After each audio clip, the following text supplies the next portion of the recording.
आज हम दूसरी यूनिट शुरू कर रहे हैं जिसमें अधिगम, अभिप्रेरणा और चिंतन के ऊपर बात करेंगे। तो सबसे पहले हम आज शुरू करेंगे अधिगम। तो ये जो दूसरी यूनिट है ये कम से कम 5 से 6 वीडियो में पूरी होगी। तो इसके लिए आज पहला अधिगम का जो पहला वीडियो बना रहे हैं तो उसमें आप ध्यान से उसको देखें, अंत तक पूरा देखें और लाइक और शेयर करना ना भूलें। तो शुरू करते हैं। अधिगम या लर्निंग बहुत ही इम्पोर्टेंट यूनिट है।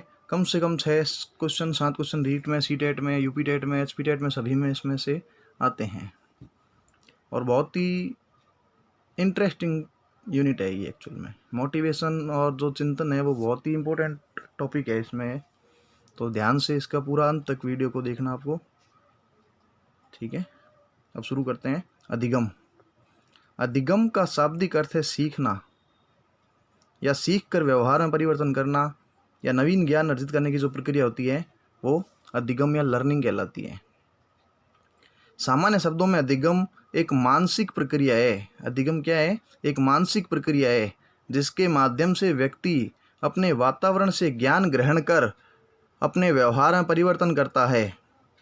अधिगम अपनी स्थिति के प्रति एक अनुक्रिया है जिससे बालक अपनी आवश्यकता की पूर्ति हेतु विभिन्न अनुक्रियाएं करता है और ये अनुक्रियाएं स्वाभाविक या जन्मजात जैसे बंदर द्वारा केले या प्रसाद छीनना तथा अस्वाभाविक या अर्जित एक भूखे बालक द्वारा भीख मांगना, दोनों प्रकार की अनुक्रियाएं हो सकती है। स्वाभाविक भी हो सकती है और अर्जित भी हो सकती है।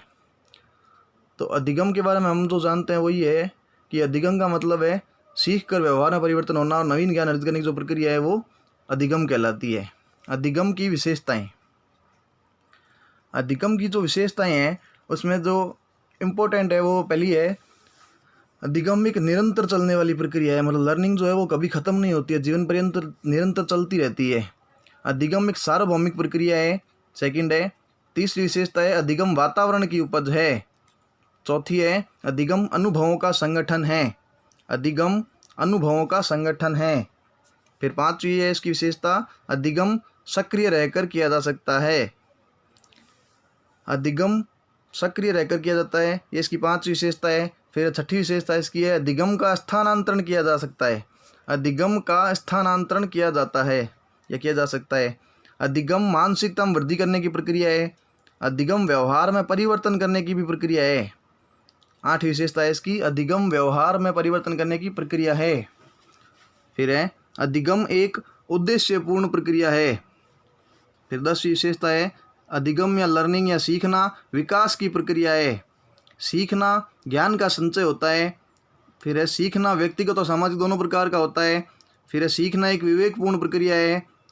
अधिगम एक स्वाभाविक प्रक्रिया है। तो ये जो विशेषताएं अभी हमने पढ़ी अधिगम की, यहाँ से क्वेश्चन जरूर आता है। वो इनमें से 3 दे देगा और फिर पूछ लेगा चौथी कोई और देगा कि कौन सी अधिगम की विशेषता नहीं है। तो नहीं है वाले क्वेश्चन जो है बच्चों के ज़्यादा गलत होते हैं, तो उनको ध्यान से पढ़ने की ज़रूरत होती है ना। तो इनको सारों को एकदम अच्छे से देख लो एक बार। फिर है नेक्स्ट टॉपिक अधिगम की परिभाषाएं। डेफिनेशंस जो है वो अलग अलग मनोवैज्ञानिकों ने अलग अलग परिभाषाएं दी है। जो महत्वपूर्ण है वो सारी मैंने यहाँ पे ले ली है। तो सबसे पहले हिलगार्ड के अनुसार नवीन परिस्थितियों में अपने आप को अनुकूलित करना ही अधिगम है। हिलगार्ड, इसको अनुकूलित कीवर्ड से याद कर सकते हो आप। हिलगार्ड अनुकूलित करना, नवीन परिस्थितियों में अपने आप को अनुकूलित करना ही अधिगम है। हिलगार्ड, नवीन परिस्थितियों में अपने आप को अनुकूलित करना ही अधिगम है। फिर सेकंड है वुडवर्थ, सीखना विकास की प्रक्रिया है। वुडवर्थ ने कहा था सीखना विकास की प्रक्रिया है। वुडवर्थ ने एक और परिभाषा दी है, नवीन परिस्थितियों में नवीन ज्ञान अर्जित करने की प्रक्रिया ही अधिगम है। नवीन परिस्थितियों में नवीन ज्ञान, नवीन याद कर लेंगे इसमें। तो एक एक परिभाषा में से एक एक कीवर्ड उठाते रहेंगे तो जल्दी से वो आसानी से याद हो जाएगी परिभाषा। नवीन परिस्थितियों में नवीन ज्ञान अर्जित करने की प्रक्रिया ही अधिगम है या अनुभव में वृद्धि ही अधिगम है। ये सारी वुडवर्थ ने कही हुई बातें हैं। नेक्स्ट है क्रो एंड क्रू, आदत ज्ञान अभिवृत्तियों का अर्जन करना ही अधिगम है। बहुत ही इंपॉर्टेंट परिभाषा है अधिगम की। ये कई परीक्षाओं में सी टेट यूपी टेट में पूछी गई है। क्रो एंड क्रो, आदत ज्ञान और अभिवृत्तियों का अर्जन करना ही अधिगम है। अब जो एक और परिभाषा है वो है गेट्स और अन्य जो इसके सहयोगी उनके द्वारा दी हुई है, प्रशिक्षण एवं अनुभव द्वारा व्यवहार में परिवर्तन ही अधिगम है। प्रशिक्षण एवं अनुभव द्वारा व्यवहार में परिवर्तन ही अधिगम है। गेट्स और अन्य। स्किनर, व्यवहार के अर्जन में उन्नति की प्रक्रिया ही अधिगम है।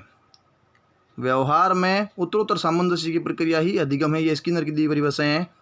नेक्स्ट है गिलफोर्ड, व्यवहार द्वारा व्यवहार में परिवर्तन या व्यवहार के कारण व्यवहार में परिवर्तन ही अधिगम है।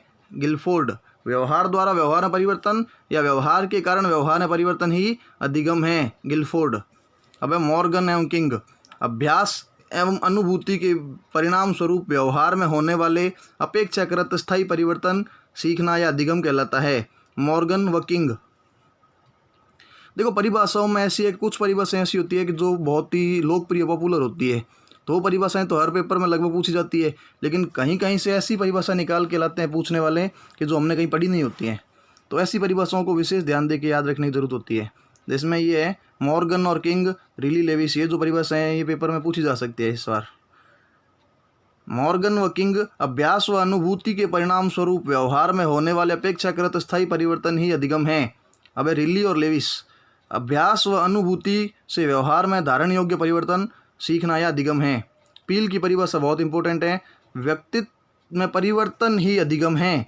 व्यक्ति में परिवर्तन ही अधिगम है। पील, व्यक्ति में परिवर्तन ही अधिगम है जो वातावरण के परिवर्तन के अनुसरण में होता है। ये पील ने परिभाषा दी है। एक है डैनियल बेल के अनुसार अधिगम व्यक्ति की शक्तियों एवं वातावरण की अंतःक्रिया द्वारा सुधार का नाम है। अधिगम व्यक्ति की शक्तियों एवं वातावरण की अंतःक्रिया द्वारा सुधार का नाम है। ये किसने कही थी? डैनियल बेल ने। हिलगार्ड व एटकिंसन, पुराने अनुभवों के परिणाम स्वरूप व्यवहार में होने वाला स्थायी परिवर्तन ही अधिगम कहलाता है। पुराने अनुभवों के परिणाम स्वरूप व्यवहार में होने वाला स्थायी परिवर्तन ही अधिगम कहलाता है। हिलगार्ड व एटकिंसन ने कही थी ये परिभाषा। सेकंड, नेक्स्ट टैब, कॉल्विन, पहले से निर्मित व्यवहार में अनुभवों द्वारा सुधार अधिगम है। क्रॉनबेक, सीखना अनुभव के परिणाम स्वरूप व्यवहार में परिवर्तन के द्वारा व्यक्त होता है। क्रॉनबेक। थॉर्नडाइक, उपयुक्त अनुक्रिया के चयन व उत्तेजना से जोड़ने को अधिगम कहते हैं। थॉर्नडाइक। गार्डनर और मर्फी, अधिगम में वातावरण संबंधी आवश्यकताओं की पूर्ति के लिए व्यवहार में होने वाले सभी परिवर्तन शामिल है। गार्डनर मर्फी की परिभाषा भी बहुत इंपॉर्टेंट है कि अधिगम में वातावरण संबंधी आवश्यकताओं की पूर्ति के लिए व्यवहार में होने वाले सभी परिवर्तन शामिल है। अब है पावलोव, अनुकूलित क्रिया के परिणाम स्वरूप आदत का निर्माण ही अधिगम है। अनुकूलित आता ही पावलोव आ जाएगा अपने आप ही बताइए। तो अधिगम का स्थानांतरण, पूर्व में सीखे गए ज्ञान का नवीन परिस्थितियों में अनुप्रयोग करना ही अधिगम का स्थानांतरण कहलाता है। अधिगम का स्थानांतरण जो है, यहाँ से भी प्रश्न आ सकता है।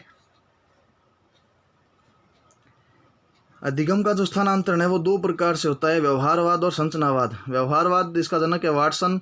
व्यवहारवाद के अनुसार अधिगम स्थानांतरण तीन प्रकार से हो सकता है, सकारात्मक, नकारात्मक, शून्य। ये जो टॉपिक है यहाँ से अप्लाइड क्वेश्चन आते हैं। सकारात्मक क्या होता है, नकारात्मक क्या होता है, शून्य स्थानांतरण क्या होता है, यहाँ से क्वेश्चन जरूर आता है। और यहाँ से अप्लाइड टाइप का क्वेश्चन आता है, जैसे पिछली बार आया था रीट में 2018 में आपके। नेक्स्ट है संरचनावाद, जनक विलियम वुंट है इसके। संरचनावाद के अनुसार अधिगम जो है उसका स्थानांतरण तीन प्रकार से होता है, क्षैतिज, ऊर्ध्व और द्विपार्श्व। तो पहले है व्यवहारवाद के अनुसार अधिगम स्थानांतरण। इसमें पहला है सकारात्मक स्थानांतरण, पूर्व में सीखे गए ज्ञान द्वारा नवीन ज्ञान प्राप्त करने में अगर सहायता प्राप्त होती है तो उसे सकारात्मक स्थानांतरण कहते हैं। जैसे साइकिल चलाना सीखकर मोटरसाइकिल चलाना, या कोई संस्कृत का टीचर है तो उसके द्वारा हिंदी का शिक्षण करना, ये उसके अधिगम का सकारात्मक स्थानांतरण है। फिर है नकारात्मक स्थानांतरण, पूर्व में सीखे गए ज्ञान द्वारा नवीन ज्ञान प्राप्त करने में अगर कठिनाई या बाधा उत्पन्न होती है तो उसे नकारात्मक स्थानांतरण कहते हैं। जैसे अमेरिका में कार चलाना सीखकर भारत में कार चलाना, हिंदी माध्यम के विद्यार्थी को अंग्रेजी माध्यम प्रवेश दिलाना, ये सारे नकारात्मक स्थानांतरण के उदाहरण हैं। दोनों में परेशानी आएगी, उसको कठिनाई या बाधाएं आएगी। फिर है तीसरा शून्य स्थानांतरण, पूर्व में सीखे गए ज्ञान द्वारा नवीन ज्ञान प्राप्त करने में कोई प्रभाव न पड़े, अर्थात ना तो कोई बाधा आए और ना ही कोई फायदा मिले, तो ऐसी कंडीशन में जो स्थानांतरण है वो शून्य स्थानांतरण कहलाता है। जैसे रहीम का दोहा याद कर, कबीर का दोहा याद करना या प्रतिज्ञा याद कर, राष्ट्रगान याद करना, दोनों का एक दूसरे पर कोई प्रभाव नहीं पड़ेगा, तो उस स्थिति में जो स्थानांतरण है वो शून्य स्थानांतरण कहलाएगा। अब संरचनावाद के अनुसार जो अधिगम स्थानांतरण, पहला है क्षैतिज स्थानांतरण। किसी एक परिस्थिति में अर्जित ज्ञान का प्रयोग उसी के समान किसी दूसरी परिस्थिति में करना क्षैतिज स्थानांतरण कहलाता है। जैसे वर्ण सीखकर व्याकरण सीखना, गिनती सीखकर जोड़ बाकी गुणा करना क्षैतिज स्थानांतरण है। सेकंड है ऊर्ध्व स्थानांतरण। किसी निम्न परिस्थिति में अर्जित ज्ञान का प्रयोग उच्च परिस्थिति में करना ऊर्ध्व स्थानांतरण कहलाता है। जैसे 7वीं कक्षा के बालक से 10वीं का प्रश्न पत्र हल करवाना या रीट की तैयारी करवाकर फर्स्ट ग्रेड का पेपर दिलवाना, ये ऊर्ध्व स्थानांतरण का एग्जाम्पल है। अब है द्विपार्श्व स्थानांतरण। तीसरा है द्विपार्श्व स्थानांतरण। किसी एक परिस्थिति में अर्जित ज्ञान का प्रयोग सभी परिस्थितियों में समान रूप से करना द्विपार्श्व स्थानांतरण कहलाता है। जैसे राम को एक दिन पूर्व शिक्षक ने डंडे से पीटा, दूसरे दिन राम शिक्षक के हाथ में डंडा देखकर रोना प्रारंभ कर देता है, तो ये द्विपार्श्व स्थानांतरण का उदाहरण है। गणित के शिक्षक को देखकर बचपन की जो पिटाई याद आती है, तो ये भी द्विपार्श्व स्थानांतरण का उदाहरण है। अब जो नेक्स्ट टॉपिक है वो है आपका अधिगम वक्र। यहाँ से एक क्वेश्चन फिक्स आता है, जो अधिगम के यूनिट में 6 क्वेश्चन मैं बता रहा हूँ, तो एक एक क्वेश्चन टॉपिक वाइज में बताऊँगा आपको कि कहाँ से क्वेश्चन आ सकता है। तो अधिगम वक्र से प्रश्न जरूर आता है। अधिगम वक्र शब्द का प्रयोग सबसे पहले एबिंगहास और जेरोम ब्रूनर द्वारा किया गया। एबिंगहास और जेरोम ब्रूनर दोनों नाम याद रखने आपको, जिन्होंने अधिगम वक्र शब्द का प्रयोग किया था। अधिगम वक्र से आशय बालक तथा बालिकाओं के द्वारा किए जाने वाले अभ्यास के उपरांत सीखी जाने वाली विषय वस्तु की मात्रा बताने वाले वक्र को अधिगम वक्र कहते हैं। क्या है कि जो बालक बालिका कोई अभ्यास करेंगे, तो उस अभ्यास के बाद जो सीखी जाने वाली विषय वस्तु की मात्रा, मतलब कितनी विषय वस्तु उन्होंने सीखी है, उस मात्रा को बताने वाले जो वक्र है उनको अधिगम वक्र या लर्निंग कर्व कहेंगे। लर्निंग कर्व जो है वो निम्न 4 प्रकार के होते हैं। पहला है सिंपल या सरल या त्वरण रेखीय वक्र।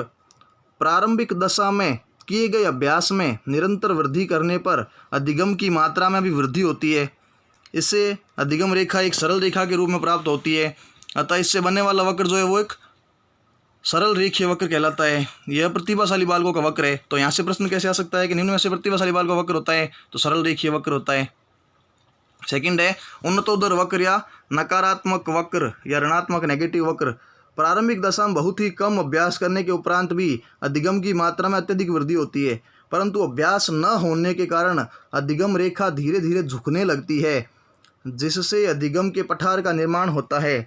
अधिगम का पठार अधिगम निर्योग्यता को प्रकट करता है तथा पठार बनने के बाद अधिगम रेखा पुनः क्षैतिज में मिल जाती है। इस वक्र में शुरुआत में सीखने की गति तीव्र होती है, परंतु बाद में अत्यंत मंद हो जाती है और यह पिछड़े बालकों का वक्र कहलाता है। अब यहाँ पे जो महत्वपूर्ण प्रश्न आता है वो है अधिगम का पठार। अधिगम के पठार संबंधित प्रश्न जरूर आता है, और उसमें क्या है कि जो अधिगम का पठार बन जाता है, समझने की बात है एक कि अधिगम का जब पठार बन जाता है तो फिर वहाँ से आगे पढ़ाई जो है वो पुनः बहुत अधिक अभ्यास के कारण ही पठार का जो है वो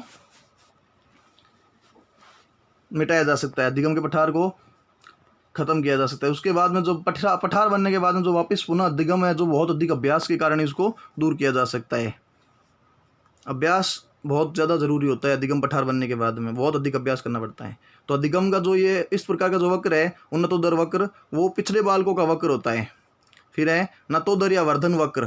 प्रारंभिक दशा में बहुत ही अधिक अभ्यास करने के उपरांत भी अधिगम की मात्रा में बहुत ही कम वृद्धि होती है, परंतु अभ्यास में और अधिक वृद्धि करने पर धीरे धीरे अधिगम की मात्रा में भी वृद्धि होने लगती है। अतः इससे बनने वाला वक्र जो है वो नतोदर या धनात्मक या वर्धन वक्र कहलाता है। यह सामान्य बालकों का वक्र कहलाता है, मिश्रित बालका का वक्र कहलाता है। चौथा है मिश्रित वक्र या असाकृति वक्र, इसको यू आकृति वक्र भी कहते हैं। बालक बालिकाओं द्वारा किए गए अभ्यास में निरंतर कमी या वृद्धि करने के उपरांत भी अधिगम की मात्रा में कमी या वृद्धि होने लगती है। अतः इससे बनने वाला जो वक्र है वो मिश्रित असाकृति या यू आकृति वक्र कहलाता है। यह सृजनात्मक बालकों का वक्र होता है।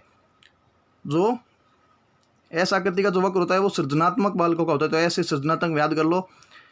तो आज के जो ये वीडियो है इसमें हमने अधिगम के बारे में पढ़ा था। नेक्स्ट वीडियो में हम पढ़ेंगे अधिगम के सिद्धांत।